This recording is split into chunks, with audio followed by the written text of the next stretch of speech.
Richmond Beach Library. Richmond Beach Library. All right. I am Tanis Coralee Leonhardi, she, her, hers of Seattle, and I have already turned in my ballot for the 2024 August primary election. And I put a bunch of stuff on hold, and there's like 4 things that have been in transit a few days, which means they probably show up really soon. But they weren't here yet, except for one of them, which is a book. So, autobiography slash memoir. But this is my movie watch list for the week of 23 July 2024. And so I got 2 movies from the shelves, and I decided to only do 2 in case the other stuff shows up, because next week I want to do wedding movies that we still have, that I put up in a previous movie notes video that was like a genre kind of synopsis, or notes on the genre of wedding centric movies. So I was like, okay, I'll get one movie that kind of braces us. This is my way of saying I only have 2 movies on this, but there might be more movies that I watch and do movie notes for. But they might not be on this movie watch list.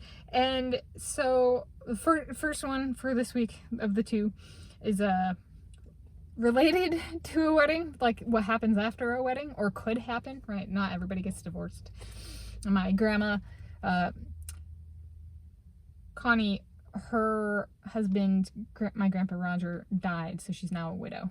So there's an example of divorce is not even possible anymore, at least per our system. There we go.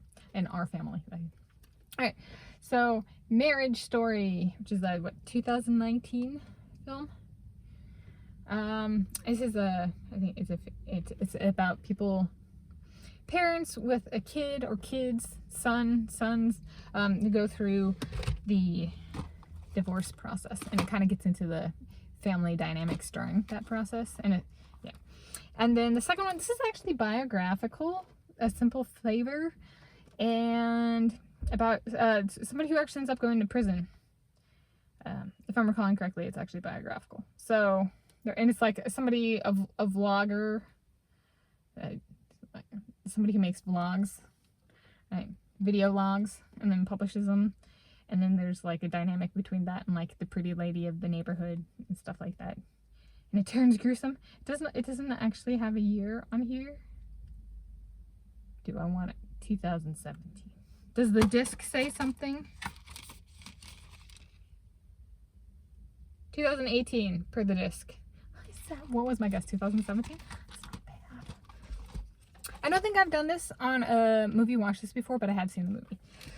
So these are repeaters for me. The book I'll read potentially starting as soon as tomorrow. I'm over halfway on the book I'm reading, so notes video on that today or tomorrow, tentatively. We shall see. Anyway, happy week of watching. And this is in addition to watching YouTube per normal and potentially additional movies later, but not on the watch list.